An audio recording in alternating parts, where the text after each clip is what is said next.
Why do you need 27 videos about how to dress for cycling in the winter? Yeah, dude, it's if easy. you're cold, put on some more clothes. If you're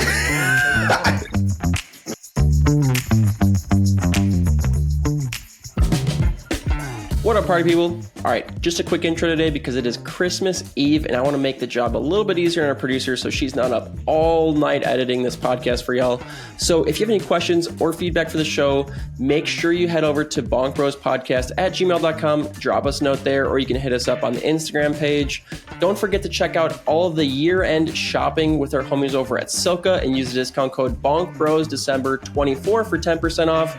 And last but not least, huge shout out to our newest sponsor, Join Cycling, for coming on board and offering y'all a 30-day free trial of their training performance app. Join is one of the first major online training platforms to introduce machine learning for the ultimate adaptive and dynamic training experience for athletes. And they're giving you 30 days, no strings attached, free trial. Head over to join.cc/BONKBROS to sign up today. All right, let's get this party started.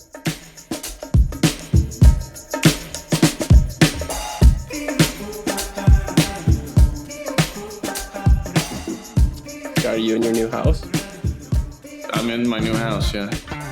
Are you guys like moved in now? Is it livable? Yeah. Look who decides to show up. Dude, we've been recording for an hour already. Yeah, I thought, did you not get the memo, dude? It's Christmas Eve. We had to start at 8 instead of 9. Man, I always start at 8. Dang. Well, then the viewers will be happier. Bro, would you get like 3 hours of sleep last night? Wake up. Dylan just asked if I had just woken up. And I said, no, I think all of you just woke up. I did just wake up. Not one of you look like you're awake right now. You probably got up the latest of all of us. Yeah, dude, I got up 10 minutes ago and I'm ready to go. Well, yeah. Good for you. Okay, Drew is actually still sleeping. Yeah, for real, dude. Hey, Scott, have you heard of Remy Warren? Yeah. Hunter. I was listening to a podcast that he was talking about when he was prepping for when they were first starting shooting the Ace Predator. He had to go do a VO2 max test, and guess what his VO2 max was? Yeah, Adam cut out. Oh, man. Adam cut out. Got that T-Mobile. This podcast sucks. Dude, you know how I was talking about that washing machine? No, dude. I got a bunch of tips on washing machines because of this. What, from people who listen to the podcast? Yeah, they DM me and give me like advice on washing machine. What kind of tips do you get? Like, what kind of washing machine tips do you get in life? Like I was looking into getting. They have 2-in-1s now. That is a washer dryer in one. Where you, and I was like, well, that does. I don't know. I was kind of skeptical. Yeah. Scott, how about you tell us about what kind of training you're doing recently? No, I really want to know. So, what did people say? Are you going to get the 2-in-1? No, I don't. So your skepticism was correct. Yeah, the 2-in-1 sounds awesome, but it says like it gets your clothes like 80% dry. And it's like, well, that if you have to like hang up your clothes afterwards, then it's not worth it because that's way more just work. Dry it twice, man. And it takes like 4 hours to do. Where washing take machine a long time. Dryer takes like an hour each. Yeah. My mom has one. Did I tell you that? Maybe. Does she like it? It's fine, but she does put the dryer on twice sometimes. I do that all the time. I don't know. My dryer just sucks. Dude, your dryer sucks, Dylan. That's what I just said, dude. Okay, do you guys hang your... I just can't picture you doing laundry. Like, your house is so dirty. I just can't even picture you doing laundry. My house is spotless right now. My house is so clean. Why, did you hire a cleaning lady? Yeah, that's what I'm thinking is somebody's coming to your house and cleaning it and doing your laundry. Is Mom's there for Christmas? Dude, he's dating again, my house has never been cleaner. Dylan I'm was just turning gonna, over a new leaf in 2025. Dylan was going to ask us if we hang our underwear. So go ahead and ask your question. No, I was going to ask if you hang your cycling clothes. Or if you just dry them, because you're not supposed to put them in the dryer. I dry all the tops, but I hang the bibs. Really? I should start doing that because my bibs get clapped. Yeah. And the main reason is just so that they last longer. Yeah. Wait, Scott, you dry them? Oh, yeah. I throw everything in there on high, dude. On high? Yeah. To be fair, when you're on a team where you're getting new bibs every single year, it's like, I think, I stopped drying my bibs because one year when I was at Eurocross camp, they had like a laundromat that we all had to use to do our laundry. And I dried my bibs because that was the only option. And it melted a little part of the chamois, just a little spot. And I didn't notice it. It was in my skin suit. And I put the skin suit on before my race and realized there was a hard, burnt plastic basically right on my junk. And I was like, great. So ever since then, because instead of burning a hole in it, it melted it and turned it hard, into plastic. Yeah. And I learned that lesson. I was like, all right, I'm never doing that again. Did you get a saddle sore or something? I don't remember that much detail, but I remember putting it on. I remember thinking oh, this sucks. Yeah. So since then I just hang them up. Dizzle, you know what I want to hear more about is your reverse periodization. Really? The Matchbox episode was going too long, so I didn't want to spur you on too much. Yeah. Yeah, that was a pretty long episode. Mine was the most exciting, and I talked the least. No, I thought Adam's was the most exciting by far. What is it about that? I think I explained every bit of it. I don't know what else there is to talk about. You think it's radical?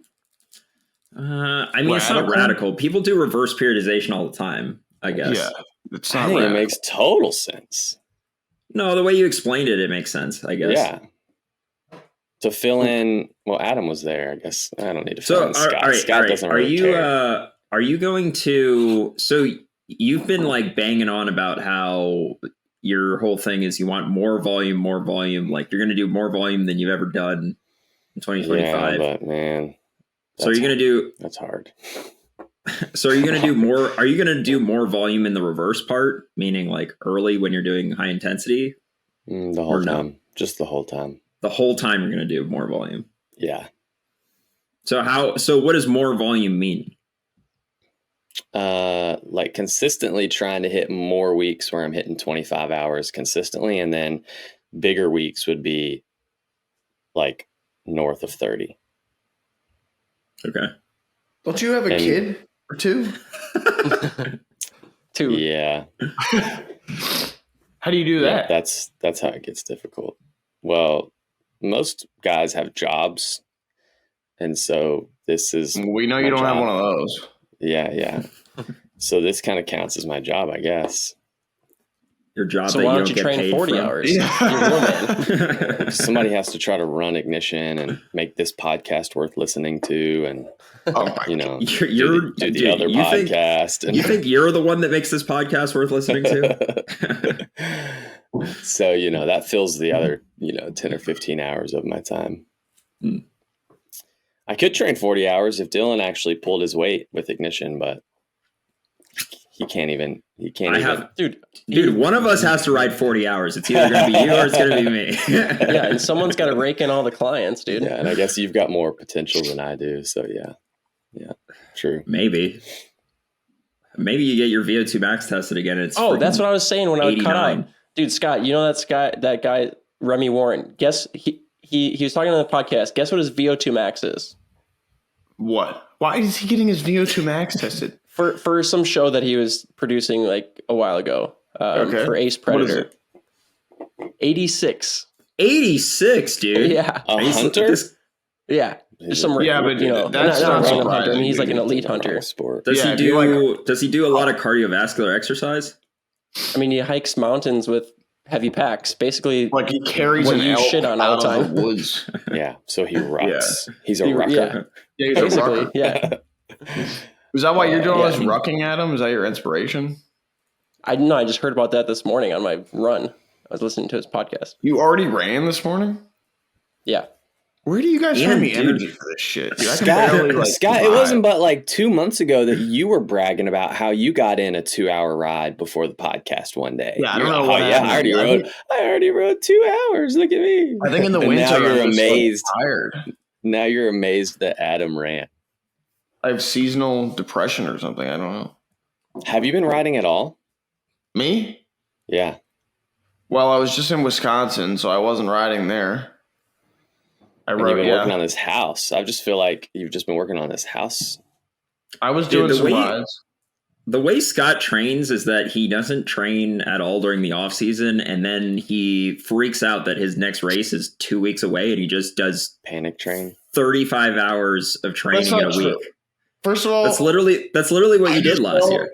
Take a picture of my bike every time I ride and post it on the internet, and I don't post on the so people don't know that I ride. No, dude, I don't even look at your Strava. I just know how you train.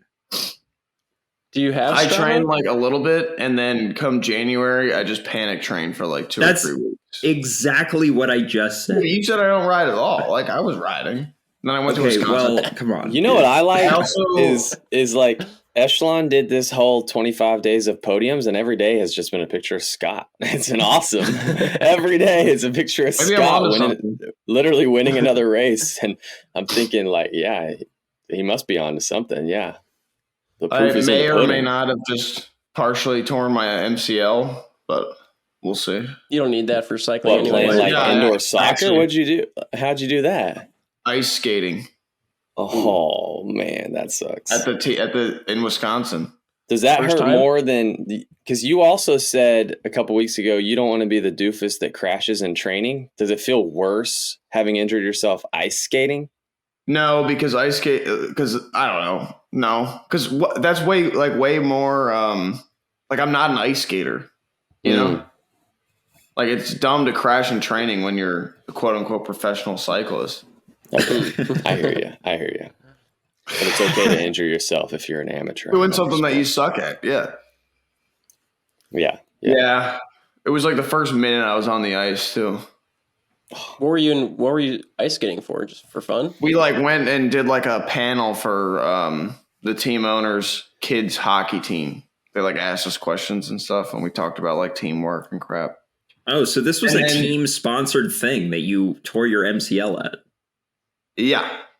And then it was like at the hockey rink, and then we went on the ice with the like 10-year-old hockey team. I mean, how could you not? Somebody's gonna get injured doing that. Can you file a workman's comp? If this was an actual job, maybe, but it's not. It's a voluntary activity, so no. Wait, so what were you gonna say to inspire a group of hockey kids, dude? I feel like hockey kids would be the last people to take inspiration from a cyclist. Well, first of all, they're 10 years old. So I don't know what a 10-year-old thinks. I haven't been 10 in a long time. I don't know. We talked about like teamwork, like nutrition, like work ethic, stuff like that. Cool. It's we're both like athletes. It's relatable. It's fair. What was the I saw the one picture you posted of those kids whooping up on each other. Was that teammates? So then like they're like, I guess this was just like a fun practice. They just let them on the ice and they just started beating the shit out of each other. And then that was hilarious. So you're like, and then and I was like chasing them around and stuff, and then tore the MCL. Scott, have you ever played hockey? You seem like a hockey player. Clearly not. Every like 5 years when it freezes in Maryland, I can play on a pond, but those days are over. Thanks a lot, Trump. Dude, I'm so terrible at ice skating. It's crazy. Like, You're terrible at everything except biking. I was okay at skiing when I used to ski. I haven't been skiing in a long time, but like, where did you go skiing at? I don't know. Just they have mountains here. I guess North Carolina does have some. No, I didn't live in North Carolina when I was a kid. I lived in. Oh, that's right. You're the Great White North, Virginia. Is that what they call it? No, that's not what they call it, dude. Virginia's it's a joke because Virginia is one state above North Carolina. Got it. Yeah, I know they didn't. I don't know they didn't teach you geography in Kentucky. That was a really funny joke. I'm dying right now. Yeah, dude. You know what I was thinking about doing. You know how I suggested like. Oh, show us your new tattoo. You got a flower, didn't you? Let me see it. It's a bird. Actually, it was a bird. This is a bird. Yeah, this one's a bird. Yeah, that's not near as cool as all your other. Is it a bird with a snake tail? Like what? Wait, what's next to the bird? There's shark and a shark. Okay, all those are iguana. Is that new those too? Were the all iguana? pre-existent. No, the iguana is the first one that I ever got. Yeah. Then the shark, and then so there's 3. And an astronaut. Yeah, and a flower. So where's the astronaut? Up on his. It's up here. Up on his weak bicep. Oh, that's probably the most badass one of all of them. Thanks, man. Appreciate it. Yeah, I guess the bird takes second on that list. Dude, what's wrong with birds, bro? What kind of bird is it? Do you know? I don't know. I just said bird. Really? You just said, paint me a bird. Fill in this gap with a bird. Let's see it. Come on. I didn't. Literally, I can't tell you what kind of bird it is. It looks like a dove or something, dude. Nah, that one's a cockatiel. Isn't that a dog? Nah, there's a bird breed too of the cockatoo. Oh, cockatoo. You said anyway. doodle. You know what I was thinking about doing was, you know how I suggested doing block week, recovery week, block week, recovery week, block week, recovery week, block week, recovery week, and I was like, nah, that's too crazy. I'm not going to do that. And then I think Caitlin was like, why wouldn't you do that? And I'm actually seriously considering it now. Like, dude, basically doing. You know why? You know why you know why you should do that? Because Train Insane or Remain the Same. Right. That's why. that would be Training Insane, dude. So basically, forget like your brain and overtrain. No, but I wouldn't overtrain because here. It's like what it would look like is like you're doing a 30-hour week, 10-hour week, 32-hour week, 12-hour week, 34-hour week, 14-hour week. Like you're constantly giving yourself a recovery week after you just smashed yourself. Mm-hmm. And you just oscillate back and forth every week. Okay, but you're still progressing. Yeah, you're progressing both of them. Yeah. So both of them are going up in volume. Where do you until you hit 40? Where do you stop? 40. Okay. Yeah. 40-20? That's 20's crazy for recovery.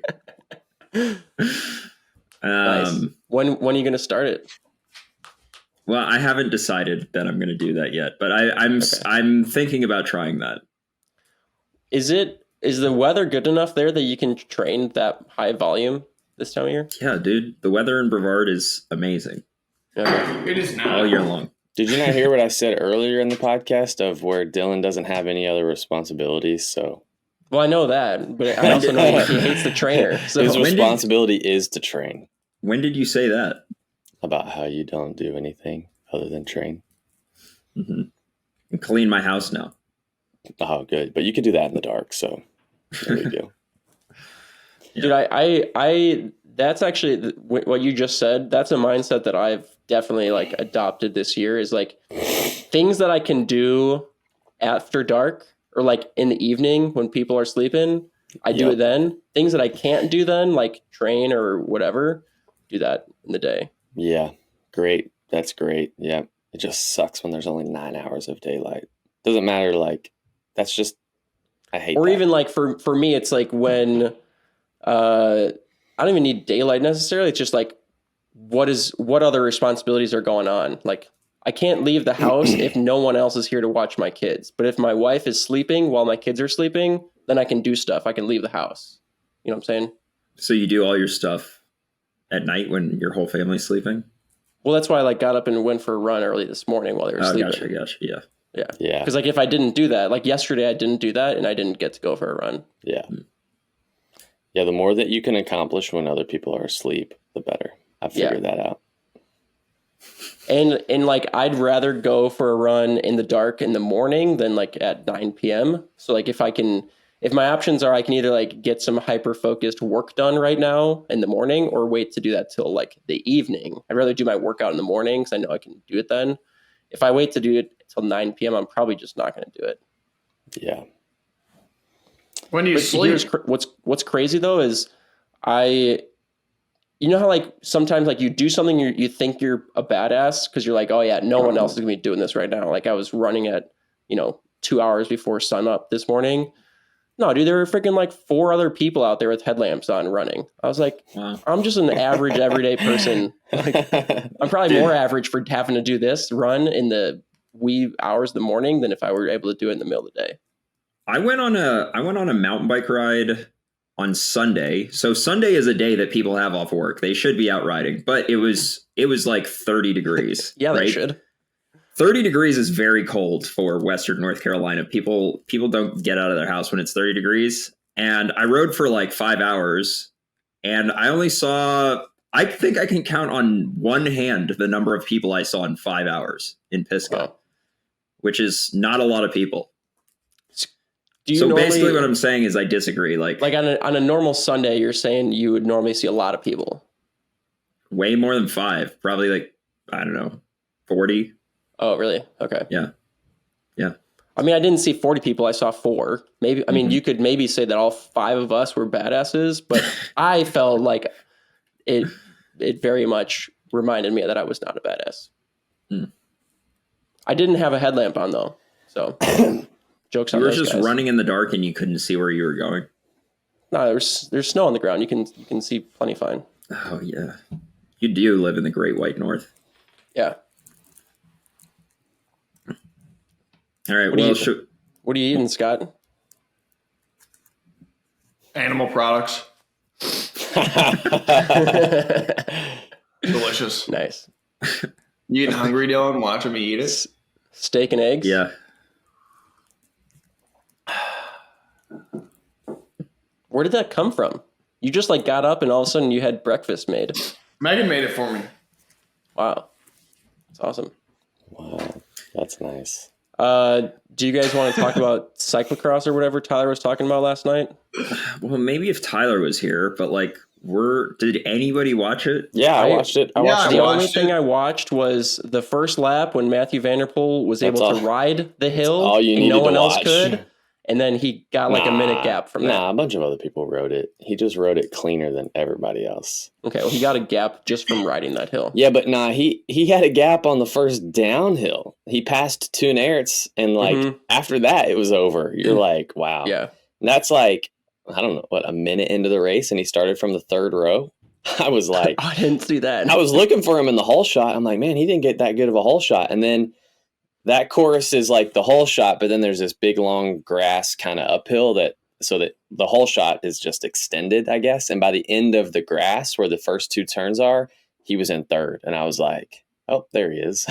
And everybody just let him by. Like he like took the inside line and somebody could have just chopped him hard and nobody did. Cause they're like, they know. He's going to steamroll. Yeah, he just knows. Like, they're like, well, that's how this is going to go. It was literally embarrassing. It was, if I was Ellie Isbert or Thibaut Nice, Toon Aerts, Michael Van Tunen he's the World Cup leader right now. If I was any of them and I got 30 seconds put into me in one lap.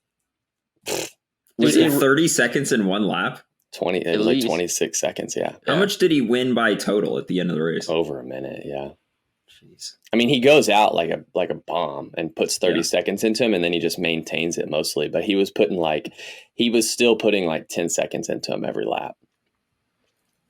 But 30 seconds in one lap and the first lap when everybody's fresh, oh my gosh, it's insane. Yeah, it really does have to suck to be those other guys because they tear up from September to like now December. And they're like on top of the world, and then Wout and Vanderpool and Pidcock come in and just squash them. Yeah, Thibaut Nice, I only watched to like 40 minutes in, but Thibaut Nice even had 30 seconds over third place. If Van der Poel hadn't showed up, we'd be talking about how Thibaut Nice won by 30 seconds. But no, we would have we wouldn't talk about it. Yeah, we probably wouldn't. But like the thing is like Thibaut Nice would have thought he was awesome because he won by 30 seconds, World Cup win. But nonetheless, Van der Poel was They're like racing the Masters category, and Van der Poel's in the elites. Yeah. I mean, he's done this, like the last 5 years straight, shows up and just smashes. And it's still a shock for some reason. Yeah. It's still like, it's still cool to watch. I mean, for sure.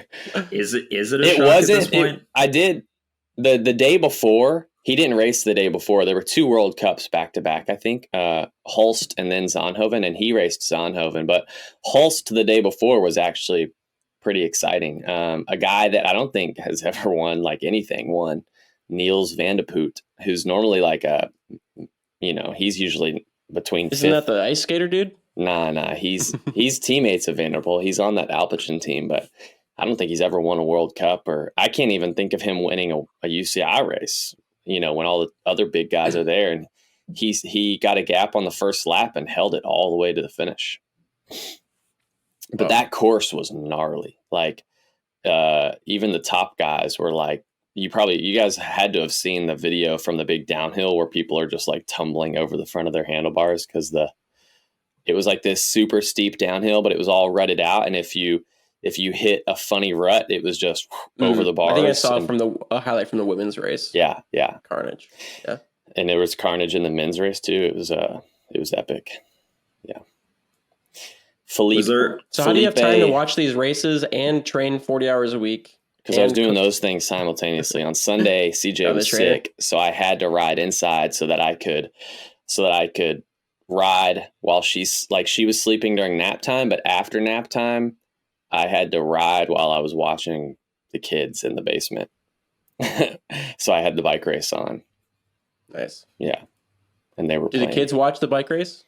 Or do they watch like Coco Melon or something? I think I watched the bike race before they woke up. And then when they woke up, I had to turn on like the Grinch or something. Yeah. Man, my kids, all they want to do is watch other kids play with toy monster trucks. Oh, I hate those YouTube videos, mainly because it just ticks me off that grown men are making buku's money by playing with toys. And dude, like just 30 million views. Yeah, dude, it's insane. Like, actually, if you want to make the most money on YouTube possible, if you do a kids YouTube channel where you're like, I don't know, reviewing toys or playing with toys, it's actually insane how many views those videos have. It drives me. It's so crazy how many views they have. Here I am trying to work my tail off, and some dude's in his house playing with freaking Legos and making. Dude, you could do that though. I'm not gonna stoop that low. Never. Instead, I'm gonna play with bikes and stuff. Dude, there's this kid that get any views. This kid named Ryan. He's got like it's Ryan's World or Ryan's. Is he like an 8-year-old and his dad? Somebody was telling me about this kid. So if you go back like 3 years ago with Ryan's channel, they were in like a pretty normal, modest house. One of the latest episodes, they were like they were like moving into their like brand new big house, and it's like super nice and fancy. So like clearly got some like buku YouTube dollars coming in. Good for him. That 8-year-old is already ahead of me in life. That's awesome. Dude, Dizzle, there's nothing. He's probably got a higher VO2 than me too.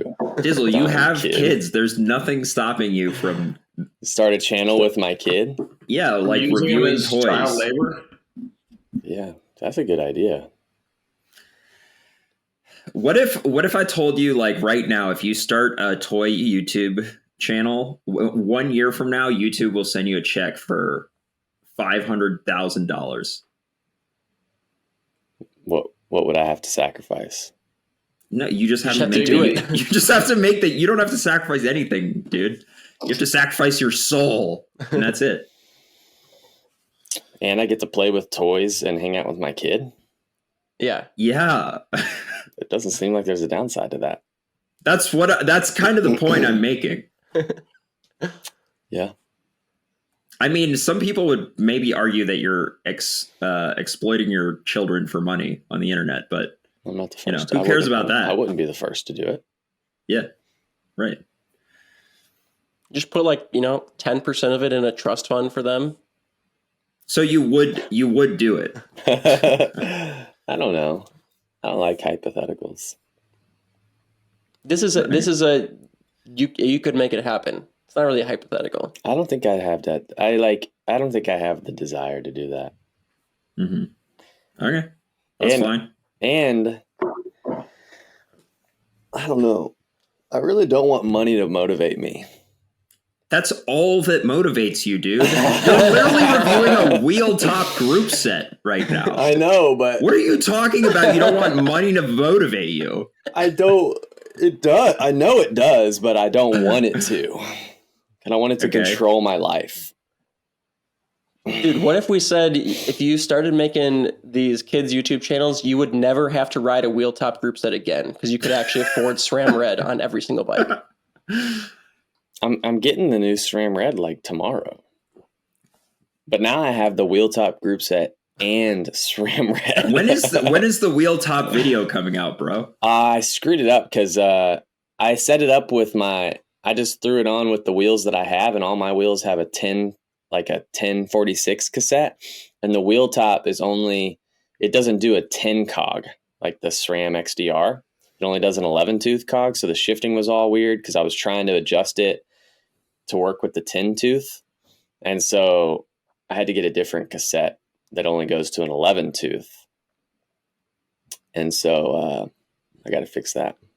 So you're buying free hubs and cassettes. I just had to buy I just had to buy like a $50 Chinese cassette that fit on an XD hub. No, standard. I've got other wheels, dude, that have the standard. Other wheels. Yeah, that have the standard. Okay. See, so now you're spending money to put an inferior group set on your bike. I'm gonna sell the whole freaking bike in a week. It doesn't matter. Yeah, but is anybody gonna buy it if it has a wheel top group set? Guarantee you. I bet if I said right now I'm selling it with the wheel top group set and it's a carbon race bike state, somebody will buy it. Sure, why not? Why wouldn't they? The brakes are actually really good. The shifting is mediocre. It's not definitely shifting is definitely not like SRAM or Shimano, but the brakes, I'm surprised at how good the brakes feel. I thought it didn't come with shifters. It doesn't come with a cassette and a chain. It comes with. So it comes with. It's like an upgrade. It's like an upgrade kit, basically. Oh, okay. So it comes with the shifters, the calipers, and the rear derailleur. Okay. So the brakes are wheel top. Yep. Shifters, brakes. Are you saying they're better than SRAM Red? Not saying that because I don't have the new SRAM Red yet. If I said I get that stuff tomorrow, so okay. I don't know. But better than what did you use last year? SRAM Force? Yeah. Better than SRAM Force? Equally as good as SRAM Force, yeah. Okay. All right. I also think I might have had my SRAM Force hose kinked all year, and that's why they sucked. But builder error, user error. The wheel top uses mineral oil instead of dot fluid, and I like that way more. Mineral oil just seems safer. Yeah, you could basically drink that stuff, man. Yeah, that's what I mean. Every time I'm bleeding my SRAM brakes, I'm just thinking I'm gonna grow an extra finger or something if I spill it on me or something. It's what they use in cars, man. I know, it just seems harsh. Cool. Yep. Should we do listener questions? Maybe we can actually get through some since there's we haven't no talked about news to talk about. Anything worth talking about.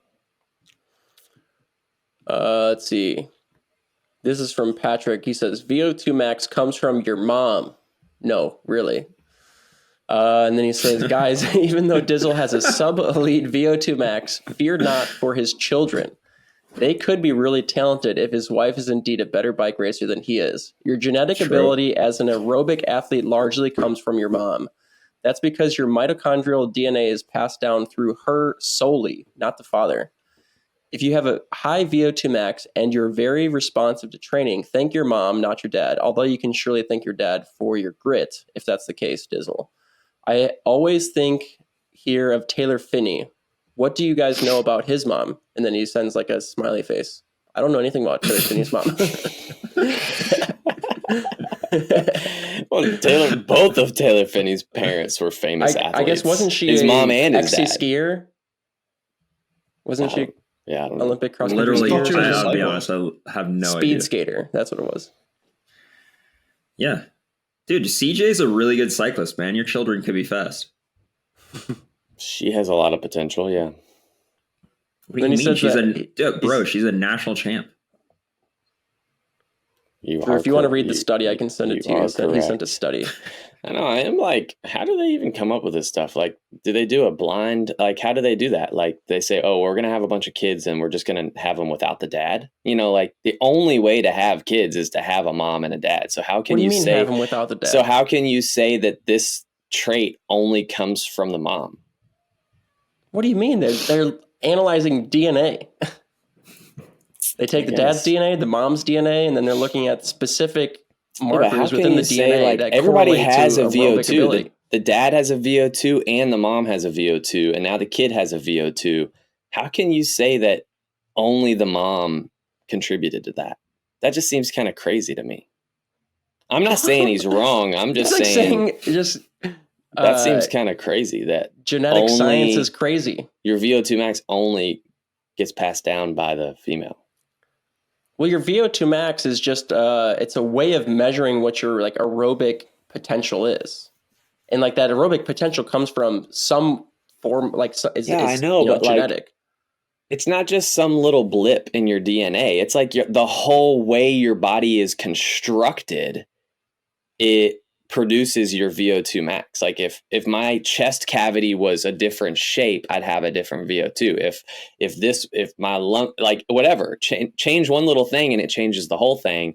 So how can you say that all like that just comes from the mom? If you change one little thing in your DNA, you could be like a freaking gorilla tomorrow. That's what I think that's what I'm saying. Yeah, so they've traced it back to like genetic markers that correlate to aerobic ability, which can be measured through VO2 max testing. So all they have to do is analyze like the DNA, and they can. I know, but I'm saying that like every kid is made by both a mom and a dad. So how can you just eliminate the dad altogether and say, actually, no. Actually, he didn't contribute to this little thing at all. I think VO2 max is a lot bigger than they're not saying that kids can somehow be birthed through only the mom. I'm not saying that either. I don't get it. Just forget it. I'm not even smart enough to explain what I mean. Drew's just pissed because if his kids are elite athletes, he wants to be able to claim. Yeah. I did this. Who do you think has better cycling genetics, you or your wife? Oh, CJ, but hands down, her dad was like. Yeah, but her dad doesn't matter. Her dad's irrelevant. Yeah, I'm about to say her dad was like Olympic level swimmer, and her mom is like a multi-time triathlon. She's like been to Kona multiple times, whatever, for age group stuff. We don't care about her dad. We only care about her mom. I'm just saying, both of her parents were like. I don't care what both. It doesn't matter. I'm just saying. My mom's never played a competitive sport. Dude, it doesn't matter if your mom did a competitive sport or not. We're talking about genetic just talk about this here. guy, Remy Warren, who's never competed in sports and has an 86 VO2 max. Yeah, but when your mom has won triathlons, it's like the proof is in the pudding. Yeah. So, and my mom's never even done anything. And my dad's never done anything. But so Drew, do you understand that your mom not doing anything doesn't mean that her genetic potential? I do, but you guys asked me about CJ, and her mom has done things and done them successfully. So it's not like a matter of if the proof is there. My mom is like, oh, maybe there's something there. Okay. Yeah. I got you. Yeah, but that's way better than having a mom that was like mediocre at sport, because then you know that she tried and she was bad.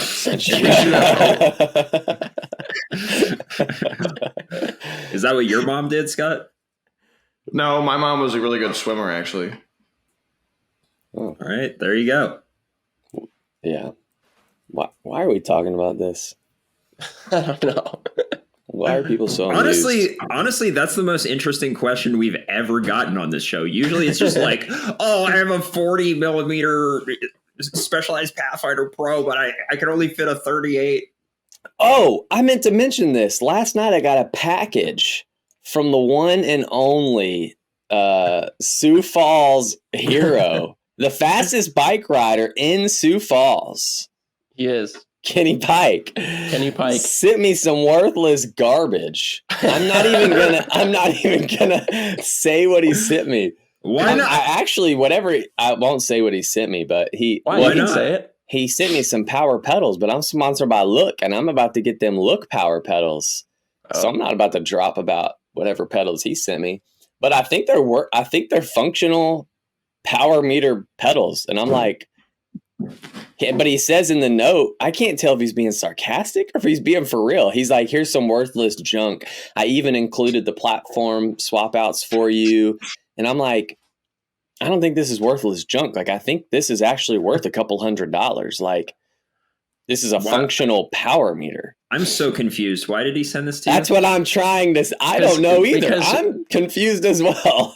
So I like Coach Ken, and it's been like a couple years that he's been riding those pedals, and I always tell him like those things are garbage, dude. Like literally take them off your bike and throw them in the trash. There we go. So he finally listened to me and put corks on all of his bikes. Some context. And I was like, good, you can finally throw those pedals in the garbage.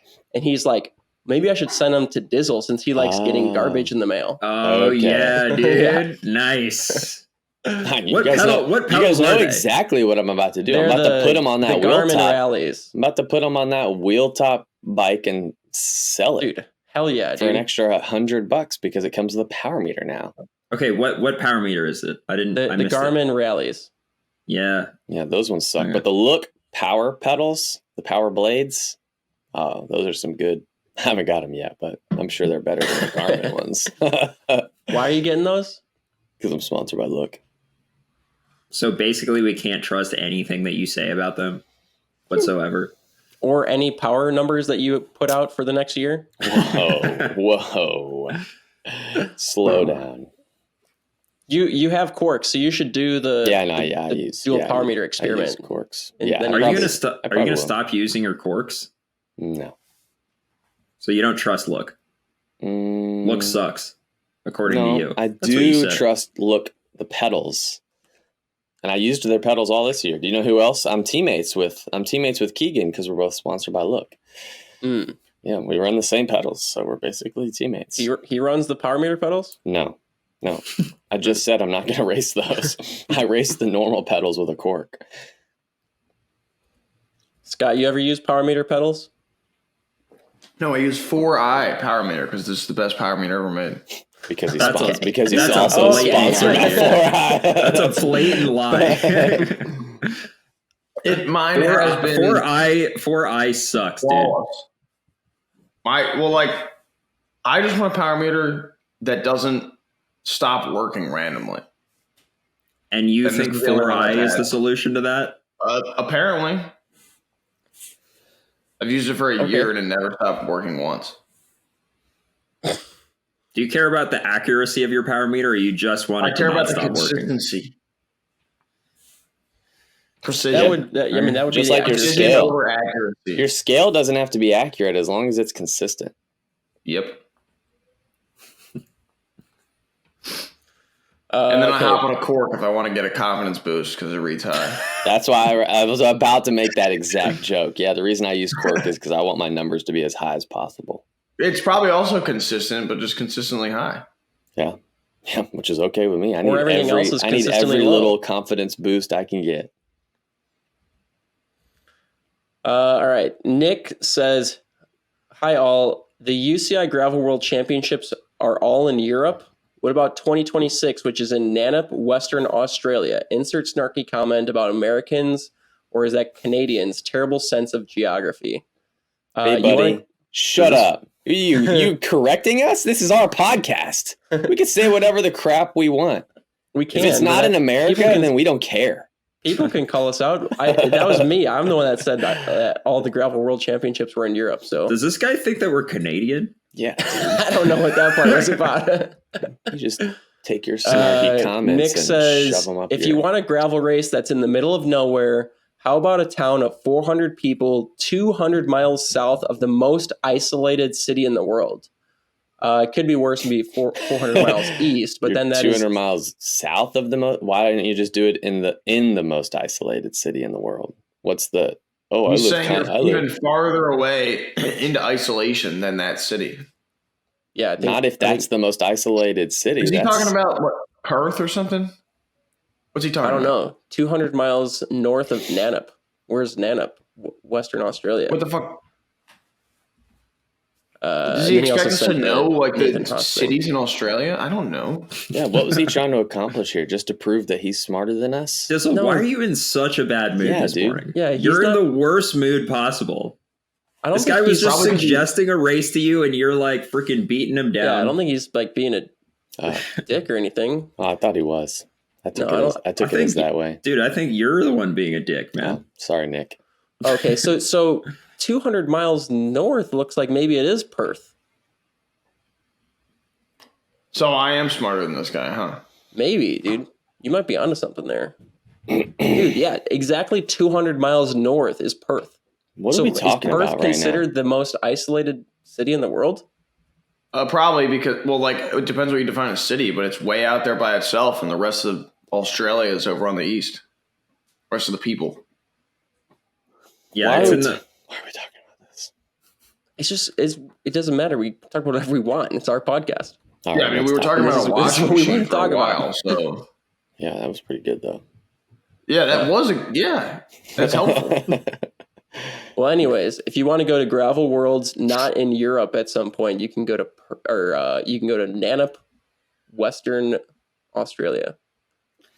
I think what we were talking about when we were talking about that is when is it going to come to the birthplace of gravel, the U.S.? Yeah, this guy's so dumb that he didn't even get the point we were making. Jeez, dude. Yeah, if that's like, if you can't, that was what we were saying. We were saying, why isn't gravel worlds coming to the U.S.? We don't care. We don't care if it goes to Australia. That's still not the U.S. Exactly. You made that point. It's even harder to get to for us. Yeah. Don't they know? Like Australia might be one of the worst places to put worlds. Like it's so hard for everyone to get to Australia, man. That place is like, if you want the spirit of gravel himself, Pete Stetton, to come to your race, we got to do it in the U.S. Has he ever been to gravel worlds? No. Yeah, I bet if we did it in the U.S., he'd go. Pete Stetton is like kind of anti-UCI, you know? Oh, he's been to gravel worlds, just not gravel world championships. That's what I mean. He's anti-UCI. Yeah. Yeah. I guess For the record, I would love to go to Australia, but dude, that would be cool. So it sucks. No, don't go. I just want to hunt some kangaroos, man. Dude, the jet lag would be so bad. They like sleep the entire time we're awake, and the entire time we're asleep, they're awake. You know what I mean? The jet lag, it's like it's not even that bad because you're going so far that you're just, I don't know. It's not as bad as going to Europe. Really? Because Europe, it's like 6 hours. Where there, you're just like totally fucked. Yeah. So when you get there, you just go to sleep. And then I'm not gonna lie. I'm not gonna lie. I got back from London like a month ago, and I feel like I'm just now getting over the jet lag. Like I've been waking up way too early for a month straight. It's because you're so uncultured. You've never traveled before. You're not used to it. It's not the first time you've never even been to Europe. I know, dude. It was terrible for my sleep for like a month. That wasn't even Europe. That's not. You didn't even go to Europe. You didn't even make it. I got close. You went to London, didn't you? Yeah, that's what I just said. Yeah, but it's only a 5-hour difference, dude, and I've been waking up at like 6 a.m. every day for a month straight. 6 a.m., dude. That's not early. You should be grateful for that. I was waking up at like 8 a.m. every day before I went, and then... You wake up after the sun rises? Well, I was until recently. How? Do you wear an eye mask? No, I just sleep well, I guess. Do you have blackout shades or something? No, I'm just good at sleeping. We just bought blackout shades yesterday. Really? Did you put them in? Yeah, because our bedroom has like a sliding glass door, and then the first night it was just the sun was like the center of the sun in the middle of the room. You wake up after the sunrise too? I sleep as long as I can. Adam, they don't have kids. They don't get it. I don't know. Yeah. I don't know how you do it. I'm going to have to figure something out if I have a kid. Scott's only not going to have kids for like another 9 months. No. Yeah, but I'm not going to be an athlete when I have a kid. I'm going to quit. I'm going to get fat. So you're quitting in 9 months? Maybe. We'll see. Okay. We'll see. Find out. I think about quitting like every other week. So, yeah. Because of your kids? Just because it's hard to do everything that I want to do. Yeah. Rob wants to know when Felt is going to make the DJ version of the Felt breed, which would replicate DJ's build and make it easy on all of us. Since the standard breed carbon isn't really what Dylan runs, can you have him list the components, wheels, etc., so I can buy the exact same bike? You can buy the exact same bike. Dylan, Go to Bicycle right now and buy Dylan's bike. It's for sale. That's actually a good plug. Yeah, thanks for plugging it for me, Drew. But I just why are you plugging his sponsor? They don't give us anything. I'm just saying this guy wants to buy Dylan's bike, and he literally can buy Dylan's bike right now. Yeah, but we don't need to waste the time for Dylan to talk about his bike again. You don't want that thing. He talks about pissing all over that bike. Okay, I did not. There was actually on his mountain bike. Somebody sent me a Reddit forum about my bike on Bicycle. I don't go on Reddit, but somebody sent me it, and they were like, dude, read the comments. The first comment was, I'm pretty sure Dylan admitted to pissing on this thing. And let me correct the record. I never pissed on my gravel bike. I pissed on my mountain bike during Leadville. Okay. My mountain bike has piss on it. I still haven't washed it. Is that one for sale too? No. Why but not? It probably will be soon. Oh. Yeah. Yeah. So do you want to tell this guy what parts are on your bike? Oh wait, that's irrelevant. What the people need to know is that I'm giving away a state bike tomorrow. You don't even have to pay $10,000 to get. I'm not going to say my bike because it's not my bike, but it's a steel state bike that I got from State. I'm giving it away tomorrow. Oh crap! This comes out on Thursday. All right. Well, then I gave the bike away yesterday. By the time people have heard this, dang it, that sucks. It's steel. Yeah, I got me a steel state bike. No one listening to this podcast wants that.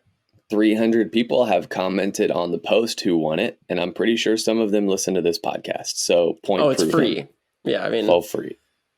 Yeah, I guess. Our boy Ian Boswell, his comments at the top for some reason, I guess because he's got a blue check mark. He commented on it, and he wants to win. Yeah, he tagged me. Yeah, he wants to win the steel state bike. You should He must be getting dropped by Specialized. You should do whoever wins it has to do Unbound 200 on it. Yeah, I thought about messaging him and saying like, "Yo, did you lose your sponsors and you need a new bike now? Bummer. You got to race it if I give it to you." He might be holding out for that carbon wheel top bike. Yeah, maybe. I'm not giving that one away. I got to make some money somehow. Or do you remember earlier in the episode when you said you don't want money to motivate you? Yeah. You remember that when I also said that it does motivate me? I just don't want it to motivate me. All right, let's see. It's a conflicting thing, you know. Ethan wants to know, how are the conditions around Brevard post-hurricane? I have booked a trip to Brevard early May to do some volume before race season. Should I bring my road bike, gravel bike, or mountain bike? I mostly race road in crits, but understand Brevard is known for its off-road riding. And he's from Ontario. Dude, honestly, man, the road riding in Brevard is amazing. Like, I think, Scott, you're going to have to back me up because no one's going to believe it if it just comes out of my mouth. I think the road riding in Brevard is the best road riding that I've done in the country. It's possible. Possible. Scott wants to disagree with me so bad because that's his MO, but he knows I'm right. He knows I'm right, dude. Yeah. No, you're probably right. Dude, it's so good. You can go in any direction and have an amazing ride for like 5+ hours. Yeah. Is it the kind of place where you got to build routes because it's easy to get lost? Uh, Because that's a good, like, I think that's a good trait in like a road riding destination, is where like it's not so obvious which path you should choose.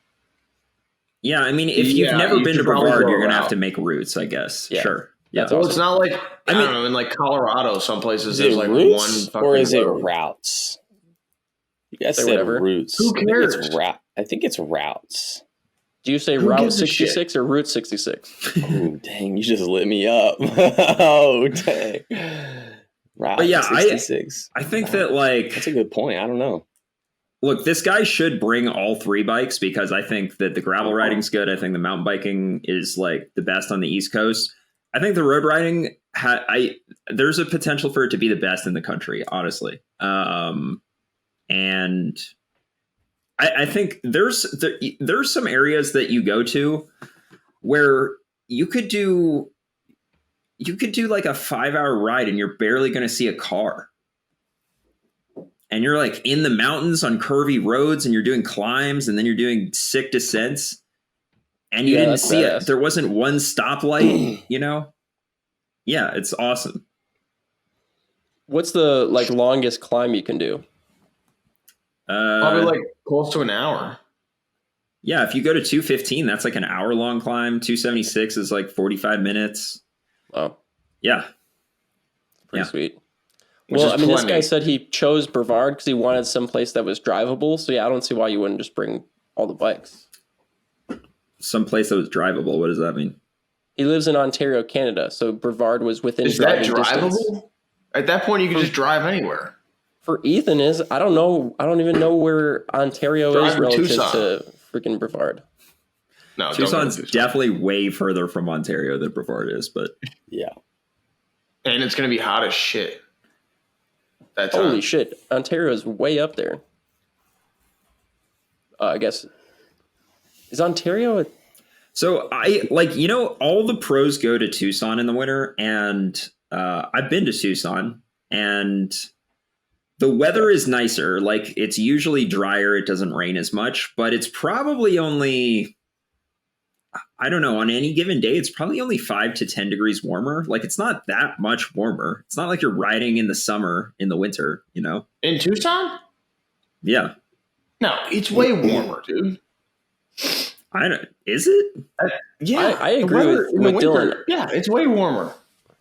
No, I don't know if right I agree. Now it's I feel like 75 you still need degrees warmers. I'm pulling up the weather app right now, and I'm looking at Tucson.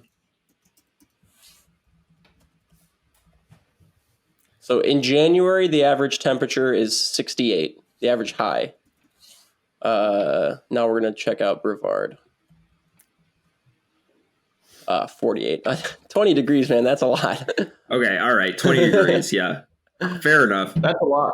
I will actually, you know what, Scott? I'm seeing a lot of 7s this week in Tucson. That's pretty warm. Yeah. And like even 5 degrees higher on average is like a lot. Yeah. Yeah, true. It was very cold in Brevard this weekend. It was in the 30s. Maybe it hit 40 at like some point, but so why should I go there to train? gonna be cold. Go as to shit. where? Brevard? Brevard. I don't know. You come to Brevard anyway. Why do you come here? Because I don't know. It's a free place to stay. Does it snow a lot in Maryland? It just snowed this morning. Yeah. No, it doesn't snow a lot, but it's like, I don't know. It could go either way. Like in January, it could be fine, and then it could be like cold as shit. Can you ride year round there reasonably? Huh? Could you stay there year round and reasonably train at a high volume there? I don't know if you sack up a little bit, maybe. Okay. You probably could. I just don't want to. Yeah. Okay. I mean, like for me, the main thing is just the conditions of the road. Like, is the road going to be super wet and sloppy or icy, because it's snowing all the time, or are you going to have dry roads? It could go if it's like dry today, roads, dude, you can stay warm. I was doing like a 5-hour ride, and now I don't know what I'm going to do. I didn't know it was going to snow. Yeah. Do you have a trainer? I have a trainer. Yeah, I just don't want to ride it for 5 hours. I did 2 hours on the trainer yesterday. Wow. Did you want to kill yourself? Dude, if you go on to the Trainer Road forums, dude, and you type in, does 2 hours equate to 5 hours outside? I guarantee someone on there will say yes. Well, I was testing my MCL to see if it would hurt when I was riding, because it hurts. Did it? The rest of the time? No. Actually, my other knee hurt more. Dude. You should just blow out that MCL too. Even it out.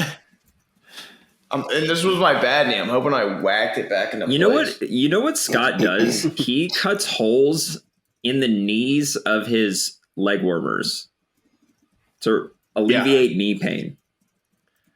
That's the way to do it. Where though? What part of the knee? Right over your kneecap, so it doesn't compress your kneecap. Why even wear them then, though? Like that is the only joint that you're trying to cover. You're trying to keep your knee joint warm while you're riding. That's the only thing that matters. No, yeah, but you're just not the kneecap. Like literally, it's just over the little cap. That's it. Did you ever try just riding with baggies, dude? Well, yes, but when I order my clothes, I want to be able to like race in leg warmers, so I get like the appropriate size. But I do like training in baggy jerseys and stuff. Not baggy, but like one size bigger than racing. I'm talking like just put a pair of like joggers on. No.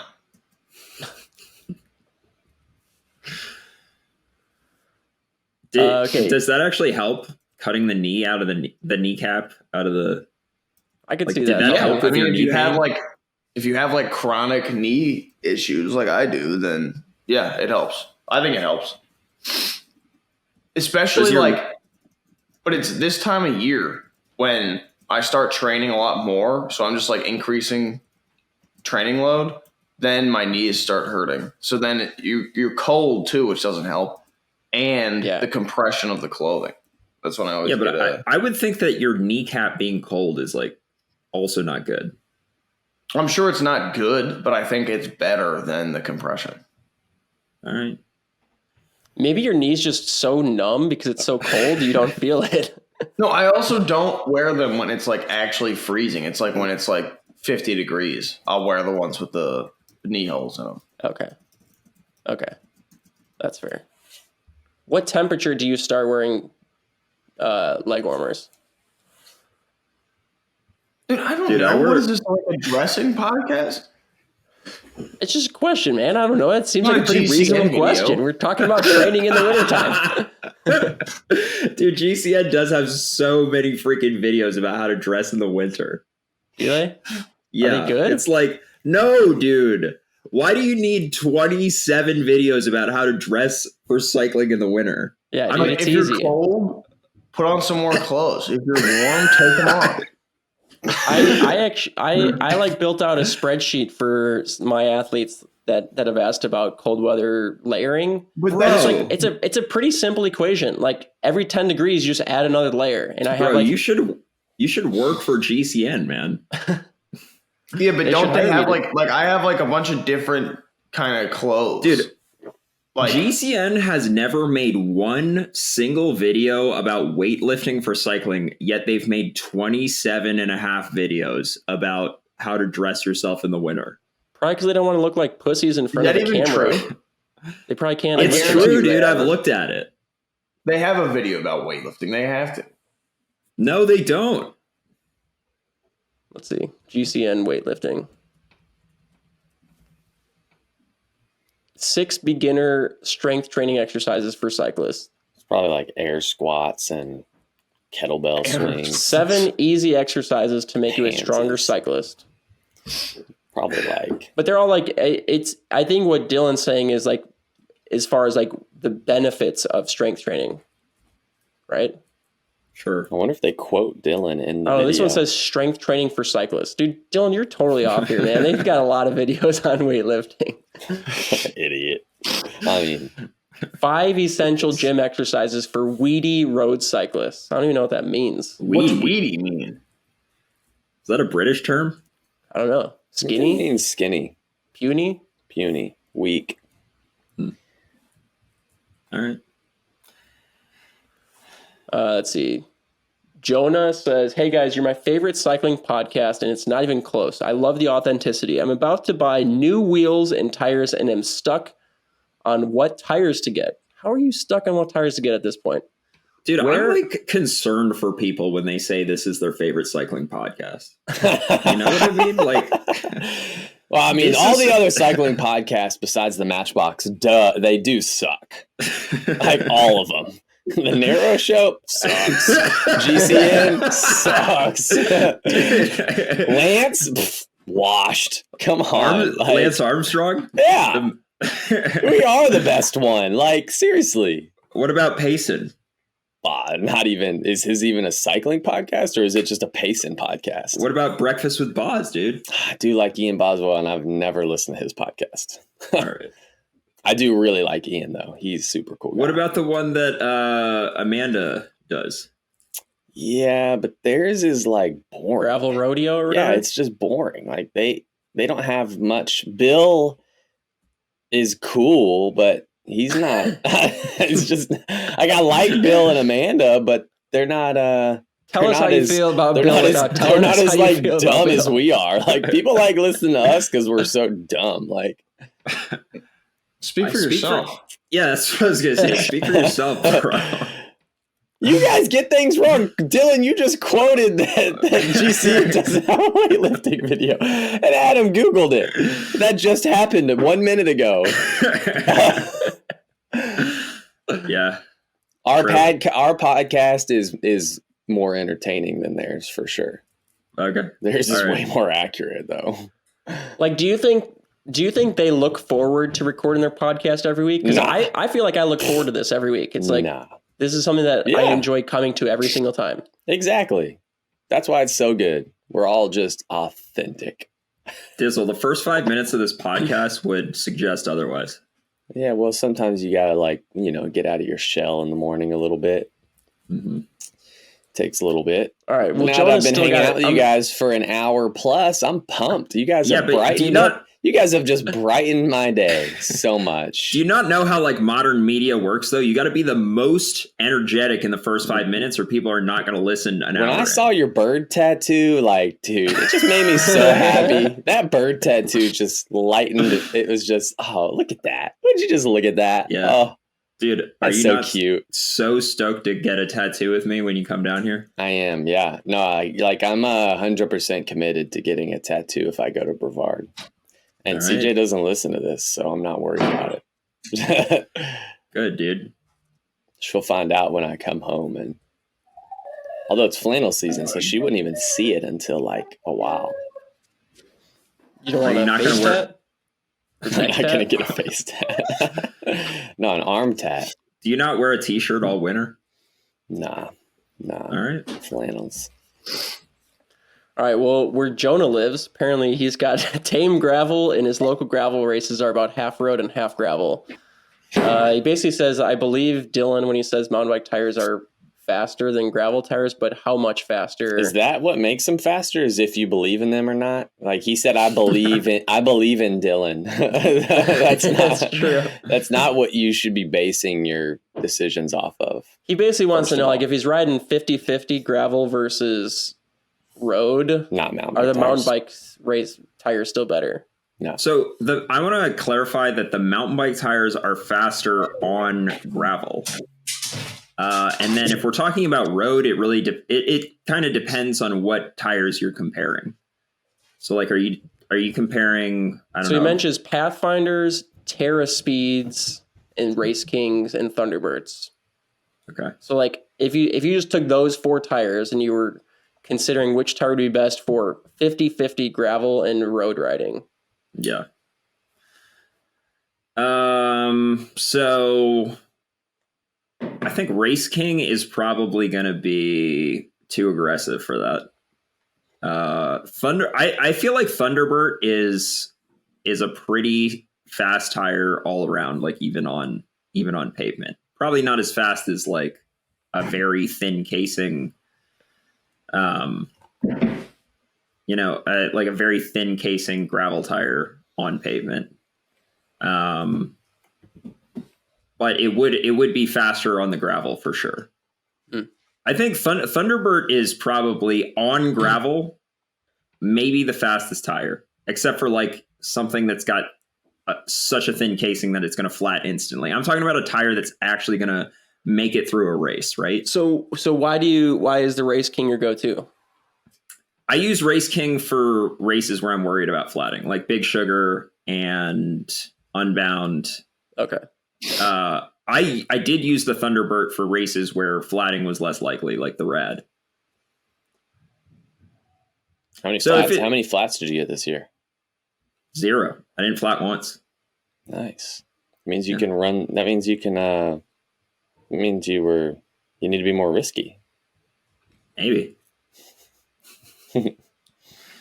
Yeah, maybe. The guy who got 3rd at Big Sugar ran the Thunderbirds, which I would not have done. Like I would have been like, that's way too risky to run the Thunderbirds at Big Sugar, but got away with it. Who was that? Who got 3rd? The guy who won Gravel Worlds, like Simon, the non-UCI, Simon Norville Svensson. Yeah. Yeah. Yeah, he ran Thunderbirds for Gravel Worlds too, right? You probably know more than us, man. I don't know. I think he did. You Yeah, can run slicks in that race. Yeah, I mean, you can run slicks in any race. We're talking about like what's going to be the Gravel fastest. Worlds is like basically a road race. I mean, it's so smooth. So, I mean, to answer this guy's question, Yeah. like, is this guy racing or is he just riding? He says he's got local races. Okay. Here's the thing about racing on gravel is I feel like, and it depends on the race, there could be a decisive section on pavement, but kind of the same way Paris-Roubaix, the race is decided on the cobbles. Almost every gravel race that I do, the race is decided on gravel, and the pavement sections is where everybody is just chilling out and everybody's getting a breather. And is that what happened at BWR North Carolina? No. Got dropped on the paved section. That's why I said not every race is like this. What would you which tire would you have run having now known you were going to get dropped on the paved climb? Well, I ran Race Kings, which I think was overkill. Maybe I would have done Thunderbirds. Maybe I would have done, because that race was like 70% road. Is there ever any justification for running a narrower Thunderbird? Like instead of the 2.1 going to their smaller. They don't have a narrower one. That's the narrowest they have. It's a mountain bike tire. It's not a gravel tire. Or like a 2.0 Race King instead of the 2.2. Well, you don't want to run that one because that one's the slower casing. Let's assume it's Did you the see same that's casing. what our boy Rusty's running, the 2.0 Race Kings. Yeah. I don't think that's a bad choice. What's he running? It's the slower casing. What's he running those for? Because he can't fit the bigger one in his frame. Do you ever run a different tire in the front than the rear? Yeah, I've done that. Like a Race King in the back and a Thunderbird up front? I haven't done that specifically, but I have run different tires front and rear. Yeah. I think that if the race is going to be decided on pavement or the race has more than 60% pavement, I'm not in the camp of mountain bike tires for every single possible gravel race that exists. I will say that if the race is either decided on pavement or more than 60% pavement, there's still a good argument to be made for running a narrower gravel tire. And I think that the fastest one, like if flatting is really not a risk for this guy, like the fastest one you could probably go with would be the Challenge, either the Getaway or the Strada Bianchi, but not the XP casing. Don't get the XP casing. If you're going to run a Challenge tire because the risk of flatting is that low, normal casing. That one's way faster. Wow. What's the difference? The XP casing is like reinforced casing, so it's way slower, but you're not going to flat. It's like a Gator Skin versus a GP 5000. Oh, got it. All right. I don't know if that's a fair comparison. Dude, I don't think I can do the mid. Just for the record, I ran every single gravel tire that I ran this year was the XP casing. Is that supposed to convince people that that's a good choice? Like, you didn't win a race. You kind of suck. I didn't really mean it for any. I just saying for the record, I like the XP casing because I don't have to worry about flatting whatsoever. Yeah, but I guess the argument that I'm making is that if you're worried about flatting, like I guess I'm always worried about flatting is what I'm saying. Okay, but see, the argument I'm making is if you are worried about flatting because you're doing a race that's so rough or technical or whatever that you could flat, you shouldn't even be looking at gravel tires. You're now in mountain bike territory if that's a concern for you. Right. Did you run gravel tires at any races this year? No. I think an argument. Do as I say, not as I do. No, I think an argument could be made that BWR North Carolina, how they had the course last year was 70% road and some very decisive climbs on road. Should have ran a gravel tire there. So an argument could be made that you weren't right every time this year. Oh no! Wow, wow. That argument could be made, couldn't it? Let's hear it, Scott. Make that argument, Scott. I wasn't paying attention. Yeah, that's okay. Let's do this one more, and then we can maybe shut it down. Gabriel sent us Julian Poutine Bro Gagny, or however you say his name. Gagne. Just uploaded a story showing a 28-hour week. What are your thoughts as coaches? Is this too much training too soon? Is he training insane? Bro, I did 30 last week. Come on. You did 30 hours last week? Dude, suck it up, Julian. You're a wimp. 28. Bro, dude, hold on. You did 30 hours last week? Chase did 36 last week. Bro, that's insane. Yeah, that's what is wrong with people? And he said most of it was on the trainer. Oh, why did it take you an hour? Dude, I was asking you about your training earlier in the episode. Why did it take you an hour and 16 minutes to start talking about this? I did like a 3-week block. So I was going to do 25, 27, 30, but it ended up being 25, 21, 30. Okay. But it's all right. Yeah. You get there. Yeah. So you're in a rest week now? Yeah. And I'm going to do like 10.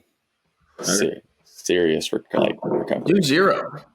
Yeah. I'm thinking about it. I don't think I rode for 9 days.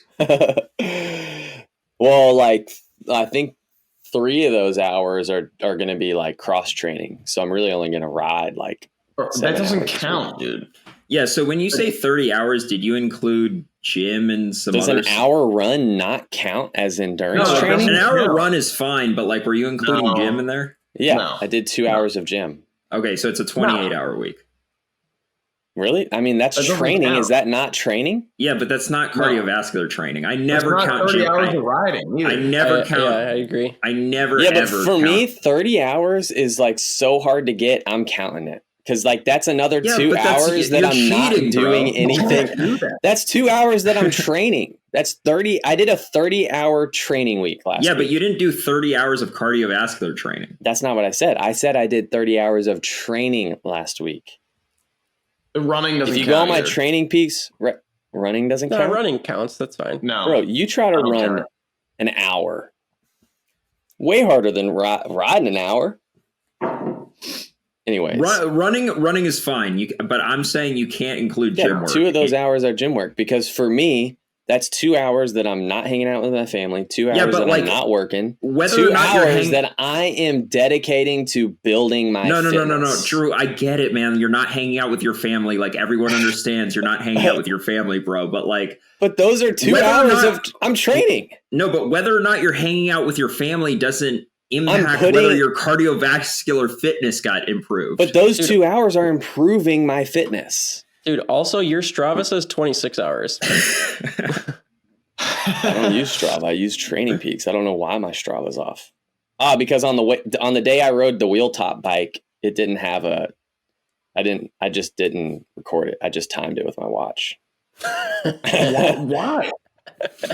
For 4 hours you did a 4-hour ride just no, and then Strava doesn't show the gym stuff either. Oh, okay. Gosh, you guys are such sticklers. I did a 30-hour week. Like, you guys think I'm lying to you? I did 30 hours. You are lying, dude. You included 2 hours of gym work. All right. Well, we can agree to disagree on this, but I think strength training counts for your weekly volume. Because that's time that you're dedicating to building your fitness. That's training time. So here's how I look at it. When my athlete comes to me and says, I've got 10 hours a week to train, I do account for that in their I do account for the strength training as part of their allotment. Because that is they're giving me 10 hours to work with, and 2 of those hours are going to be strength training if we're doing strength training, right? Yeah. Yeah, but that doesn't count. Like when I say, when I'm looking at their training peaks and seeing how much they trained on the bike, it's 8 hours. Like I'm accounting for that in their total allotment of time. Training Peaks has that. It has total duration, duration, bike duration, run duration, gym duration, and total is all of it. And that's the big number at the top. And mine says. So your total is 30 hours. Yes. I agree with that. Yeah. But it's not this. But I think what Dylan's saying is it's not the same as training 30 hours on the bike. I count 0 TSS from those gym sessions, but I count the volume. That's how I do it. That's how I do it. That's fair. My TSS was like 1,200, that's a lot. I mean, and for all we know, you're doing like an hour of burpees, dude. That could be like that's cardiovascular, bro. Come on. Yeah. No, I didn't do any burpees last week. I did do burpees 2 weeks ago. And burpees suck. They're freaking hard. That might be the hardest gym. Dylan doesn't do burpees. He's a wimp. I can guarantee you Dylan doesn't do burpees. Why would I do burpees? Yeah, I know. Because you're a wimp. That's why that's what I said. No, it's because burpees are completely like, why as a cyclist would you ever do burpees? Says you. To grow a pair, dude. Yeah, dude. We did at this camp in Wisconsin, we did a Marine CFT. I would love to see Dylan do that. You'd be terrible. What's a CFT? Is that like the obstacle course? You do an 800 meter run. You do as many ammo box lifts. So you lift like a 30-pound box like this as many times as you can in 2 minutes. And then you do like, I forget what they call, it's like a combat something or other where you start in prone, you get up, you sprint, you drop down, you crawl, then you bear crawl, then you do a weave.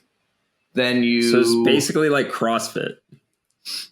You weave and then you don't CrossFit, throw a grenade. Tactical CrossFit. You throw a grenade, then you do 5 push-ups. Then you grenade throw. Now we're talking. Oh no! I'm doing it backwards. What does that have? Before the grenade, you have to drag a dude like 20 yards. Then you have to pick him up and carry him back to where you started. Then you grab 2 ammo boxes, so 60 pounds. Run all the way back, do the weave. Then you throw the grenade. Then you do 5 push-ups. Then you grab the ammo boxes and run all the way back. What do they use for the grenade throw in there? That seems so easy. Like, why would they even? It's like an accuracy. So if you get it in like a certain you have to hit the thing. Oh, okay. Yeah, that it takes makes 5 seconds off your time, and you're under. You just did a bunch of exercise, so you're like. So your arms are all clapped and jello-y. Yeah. Yeah. A lot of people admit it. I probably would suck at that, and the amount that I care is literally 0. Like that's like somebody being like, Dylan, I bet you suck at knitting, and I'm like, yeah, dude, never knitted in my life, probably never gonna. Dude, I failed it. I didn't get the minimum ammo box lifts. That's the hardest part. Like I was 2 off, but I couldn't even be scored because I didn't get the minimum. So if I couldn't even join the Marines if I wanted to. Did anyone on Project Echelon pass it? Yeah, like I would say probably half the people, but it was all the ammo box lifts. Like the rest of it, like the 800, we were good. I would hope so. Like 5 inches. I ran a 233, but it was in like 5 inches of snow. That's pretty fast. With tactical boots on? No, I didn't running shoes. You're supposed to do it in boots, but yeah. So the upper body stuff is what killed you. Yeah. And then some people on the fireman's carry, like they couldn't pick the other guy up. I don't know, dude. My upper body is really strong. That's a huge lie. Why do you guys got so many tattoos, like, dude? from what are you saying that? You've never talked about doing even push-ups and pull-ups in the gym. You think that's detrimental? I'm just saying I haven't naturally... If you never do push-ups and pull-ups, why would you think that you're strong? Dude, I naturally have an extremely strong upper body. You're just making tattoos? Shit up. Yeah, like you're what? Totally lying. For sure. I'm just saying, like, anytime anybody has challenged me to arm wrestling, I win. Anytime anybody has challenged, anytime anybody has challenged me to a pull-up contest, I always do at least 80, sometimes 100 pull-ups in a row without stopping. I was doing push-ups this morning. I just got tired of counting, so I stopped. Exactly, dude. That, for real. Like, honestly, I would do push-ups more, but I can't count that high. Like, I'm not smart enough to do a push-up workout that will actually challenge my immense strength. You know? Have to start doing linear algebra just to keep up. Exactly. Yeah. All right. Well, hey, my other meeting is about to start, so I think I need to go. All right. We have another meeting on Christmas Eve. Yeah, dude, I'm working today. Christmas Eve is a normal work day, dude. Yeah. No, it's not. I'll probably work tomorrow. Wow. Yeah, but if it's not cardiovascular, it doesn't count, Adam. Are you counting like answering ignition emails in your 30 hours, bro? No. I did read a book for the first hour and a half of my trainer we need ride to shut yesterday. it down. We're shutting the podcast down, dude. All right. Oh, yeah. Okay, thanks, guys. We'll see you later. See ya. Merry Christmas. Merry Christmas.